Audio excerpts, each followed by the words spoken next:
Hi friends, welcome to classic சமையல். இன்றைக்கி நம்ம கோயில்களில் கொடுக்கக்கூடிய நம்ம எல்லோரும் விரும்பி சாப்பிடக்கூடிய கோயில் சுவையில் புளியோதரை எப்படி நம்ம வீட்டிலேயே சுலபமாக செய்கிறது அப்படின்னு பார்க்க போகிறோம். இது செய்கிறதுக்கு ரெண்டு முக்கியமான விஷயம் ஒன்று பண்ணணும். என்னென்னு பார்த்தீங்கன்னா, அந்த புளியோதரைக்கான பவுடரும் அந்த புளியோதரையான கொஜ்ஜும் ரெடி பண்ணணும், அதாவது புளிக்காய்ச்சல். இது ரெண்டும் எப்படி செய்யுதுன்னு இப்போ நம்ம பார்க்கலாம். முதல்ல அந்த புளியோதரை பொடி எப்படி செய்யுதுன்னு பார்ப்போம். அதுக்கு இங்கே நான் பார்த்தீங்கன்னா ஒரு மெஷரிங் கப் எடுத்திருக்கேன். இது வந்து 4 டேபிள் ஸ்பூன் அளவு இருக்கும். அதாவது ஒரு கப்பை வந்து 4 டேபிள் ஸ்பூனுக்கு ஈக்குவலாக இருக்கும். இப்போது நம்ம வந்து ஒரு பிளெயின் கடாய் எடுத்து அதில் நான் 1 கப் அளவுக்கு மல்லி, அதாவது 4 டேபிள் ஸ்பூன் அளவுக்கு காஞ்ச மல்லியை வந்து ஆட் பண்ணிக்க போகிறேன். ஆட் பண்ணி மீடியம் ஃப்ளேமில் வச்சு நல்லா வாசம் வர வரைக்கும் ரோஸ்ட் பண்ணி எடுத்துக்கலாம். எண்ணெய் எதுவும் சேர்க்காதீங்க. எண்ணெய் சேர்த்திங்க அப்படின்னா அந்த பவுடர் ரொம்ப நாள் வச்சு யூஸ் பண்ண முடியாது. அதனால் எண்ணெய் சேர்க்காமல் ப்ளைனாக ரோஸ்ட் பண்ண போகிறோம். ஸோ இப்போ இது நல்லா ரோஸ்ட் ஆனதுக்கப்புறமா இதை ஒரு பிளேட்டில் மாற்றிக்கோங்க.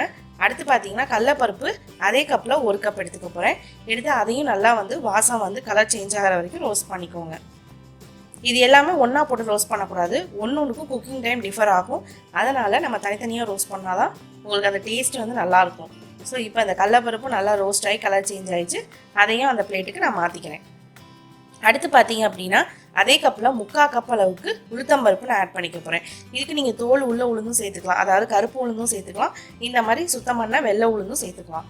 ஸோ இங்கே நான் வெள்ளை உளுந்து 3/4 கப் அளவுக்கு ஆட் பண்ணி நல்லா வாசம் வர வரைக்கும் கலர் சேஞ்ச் ஆகி வர வரைக்கும் ரோஸ்ட் பண்ணிக்கிறேன். ஸோ இதையும் ரோஸ்ட் பண்ணியாச்சு. இது எல்லாமே நீங்கள் ரோஸ்ட் பண்ணும்போது மீடியம் ஃப்ளேமில் வச்சு ரோஸ்ட் பண்ணுங்கள். ஏன்னா ஹை ஃப்ளேமில் வச்சிங்க அப்படின்னா டக்குன்னு கரைஞ்சிடும், ஃபுல்லாக உங்களுக்கு ரோஸ்ட் ஆகிருக்காது. அடுத்து பார்த்தீங்கன்னா 1.5 டேபிள் ஸ்பூன் அளவுக்கு மிளகு ஆட் பண்ணிக்க போகிறேன். மிளகு வந்து ஒரு நல்ல ஃப்ளேவரை கொடுக்கும். அந்த காரம் பார்த்திங்கன்னா வித்தியாசமான ஒரு காரத்தை, மிளகா காரத்தை விட மிளகு காரம் ரொம்ப வித்தியாசமாக இருக்கும். ஸோ இதையும் ஒரு 3லேருந்து 4 நிமிஷம் லோ ஃப்ளேமில் வச்சு ரோஸ்ட் பண்ணி எடுத்துக்கிறேன். அடுத்ததாக பார்த்தீங்க அப்படின்னா கருப்பு எள்ளு வந்து 3/4 கப் அளவுக்கு ஆட் பண்ணிக்க போகிறேன். ஆட் பண்ணி அதையும் நல்லா பொரிஞ்சு வர அளவுக்கு ரோஸ்ட் பண்ண போகிறோம்.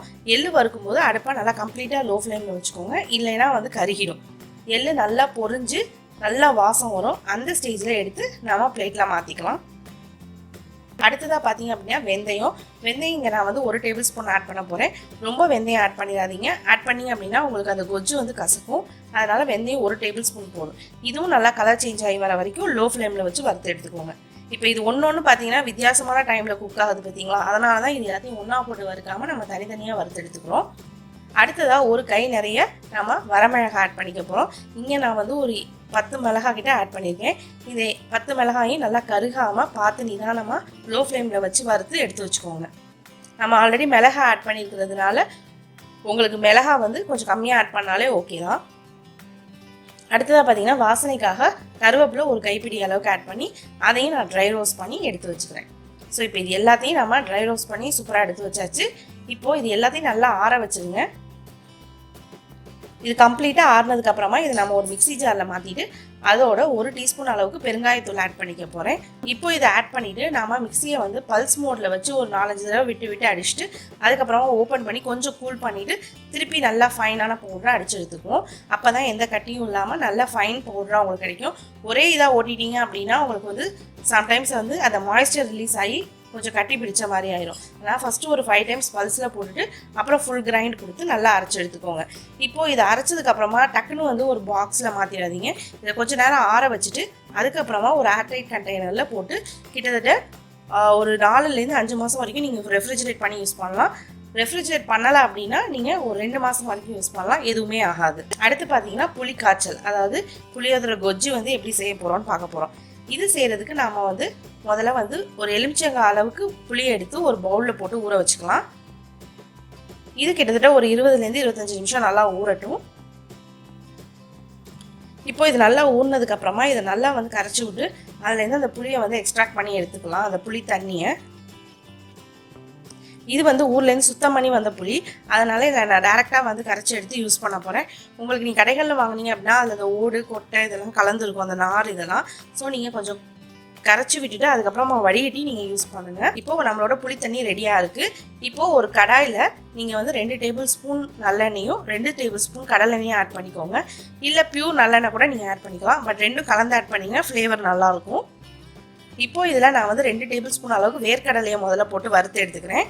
இது நல்லா வந்து மீடியம் ஃப்ளேமில் வச்சு கலர் சேஞ்ச் ஆகிற வரைக்கும் ரோஸ்ட் பண்ணி எடுத்துக்கோங்க. அதே மாதிரி இந்த புளிக்காய்ச்சல் செய்கிறதுக்கு நீங்கள் வந்து அலுமினியம் கடாயெல்லாம் யூஸ் பண்ணிடாதீங்க. சில்வர் கடாய் அல்லது இரும்பு கடாய் யூஸ் பண்ணுங்கள். அப்படி இல்லைன்னா நான்ஸ்டிக் பேன் யூஸ் பண்ணுங்கள். ஏன்னா அலுமினியம் வந்து அதில் குக் பண்ணிங்க அப்படின்னா அரிச்சிரும். அதனால் அலுமினியம் கண்டிப்பாக யூஸ் பண்ணாதீங்க, புளி நம்ம யூஸ் பண்ணுறதுனால. ஸோ இப்போ நான் வந்து கடலையை ரோஸ்ட் பண்ணி அதை தனியாக எடுத்து வச்சுட்டேன். அடுத்து அந்த எண்ணெயிலேயே 1 டீஸ்பூன் அளவு கடுகு சேர்த்துக்கோங்க. கடுகு நல்லா பொரிஞ்சதுக்கப்புறமா 1 டேபிள் ஸ்பூன் அளவுக்கு கடலைப்பருப்பு ஆட் பண்ணிக்கலாம். கடலைப்பருப்பு நல்லா ரோஸ்ட் ஆனதுக்கப்புறமா அடுப்பை லோ ஃப்ளேமில் வச்சுட்டு இப்போது இதில் 4-5 காஞ்ச மிளகாயும் கருவேப்பிலையும் நம்ம ஆட் பண்ணிக்க போகிறோம். இதை ஆட் பண்ணும்போது ரொம்ப கவனமாக இருங்க, எண்ணெய் பயங்கரமாக தெரிக்கும். அதனால் நீங்கள் ஒரு பிளேட் வச்சு கவர் பண்ணிக்கோங்க, இல்லைன்னா நீங்கள் போட்டுட்டு கொஞ்சம் தள்ளி நின்றுக்கோங்க, இல்லைன்னா எண்ணெய் வந்து ரொம்ப ஸ்ப்ளாஷ் ஆகும். இப்போது இதில் கொஞ்சமாக மஞ்சத்தூள் ஆட் பண்ணிக்க போகிறோம் கலருக்காக. அதுக்கப்புறமா நம்ம கரைச்சி எடுத்து வச்சுருக்க புளி தண்ணி பார்த்தீங்கன்னா 2.5 கப் அளவுக்கு நான் ஆட் பண்ணிக்க போகிறேன். நம்ம எந்த கப்பில் நம்ம வந்து அந்த இன்க்ரீடியன்ஸ் எடுத்தோமோ அதே கப்பில் நான் வந்து 2.5 கப் அளவுக்கு புளி தண்ணியும் 1 கப் அளவுக்கு தண்ணியும் ஆட் பண்ணிக்க போகிறேன், பிளெயின் வாட்டரும். இப்போது இதோட கல்லுப்பு சேர்த்துட்டு நம்ம கடலையும் ஆட் பண்ணி நல்லா கொதிக்க விட போகிறோம்.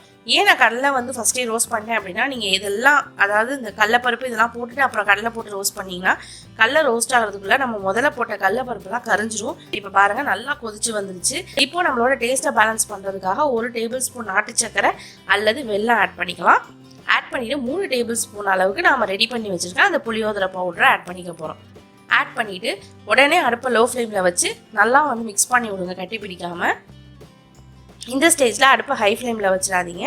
இந்த மாதிரி லோ ஃப்ளேமில் வச்சு நல்லா மிக்ஸ் பண்ணி விட்டீங்க அப்படின்னா கொஞ்சம் திக்காக ஆரம்பிக்கும். ஸோ இது லைட்டாக திக்காக ஆரம்பிக்கிற ஸ்டேஜில் நம்ம ஒரு பிளேட் போட்டு மூடி ஒரு 3லேருந்து 4 நிமிஷத்துக்கு வந்து லோ ஃப்ளேமில் குக் பண்ணிக்குவோம். நான் ஒரு 4 நிமிஷத்துக்கு அப்புறமா ஓப்பன் பண்ணி காமிக்கிறேன் பாருங்கள். இப்போ பாருங்கள் நல்லா கொதிச்சு வந்திருக்கு. அதை கொதிக்கும் போது மேலெல்லாம் தெளிக்கும். ஸோ கொஞ்சம் கவனமாக இருங்க, கேர்ஃபுல்லாக குக் பண்ணுங்கள். ஸோ இப்போ பாருங்கள் பேஸ்ட் நல்லா திக்காகி வந்துருச்சு. இப்போது இதை நம்ம அடுப்பை ஆஃப் பண்ணிவிட்டு நல்லா ஆற விடலாம். இதை நீங்கள் ஆற வச்சிங்க அப்படின்னா இன்னுமே நல்லா திக்காகும். ஸோ இப்போ இது நல்லாவே சூடாக இருக்குது, நான் ஆற வச்சுட்டு உங்களுக்கு காமிக்கிறேன். ஸோ இப்போ பாருங்கள் ஆறினதுக்கப்புறமா எந்த அளவுக்கு பேஸ்ட்டு திக்காக இருக்குன்னு. இந்த ஸ்டேஜில் இதை நான் வந்து ஒரு கிளாஸ் பவுலில் மாற்றி கிட்டத்தட்ட 1 மாதம் வரைக்கும் ஸ்டோர் பண்ணி வச்சு எப்போ வேணுமோ நீங்கள் சூடான சாதத்தில் நல்லெண்ணெய் விட்டு இந்த புளிக்கோச்சல் சேர்த்து நல்லா கிளறி நீங்கள் ட்ராவலுக்கோ இல்லை லஞ்ச் பாக்ஸ் ரெசிபியாகவும் யூஸ் பண்ணலாம். ஸோ கண்டிப்பாக இந்த கோவில் ஸ்டைல் புளியோதரை ரெசிபியை உங்கள் வீட்டில் ட்ரை பண்ணி பார்த்துட்டு எப்படி இருக்குன்னு கமெண்ட் பண்ணுங்கள். மறக்காமல் நம்ம சேனலுக்கு சப்ஸ்கிரைப் பண்ணிடுங்க.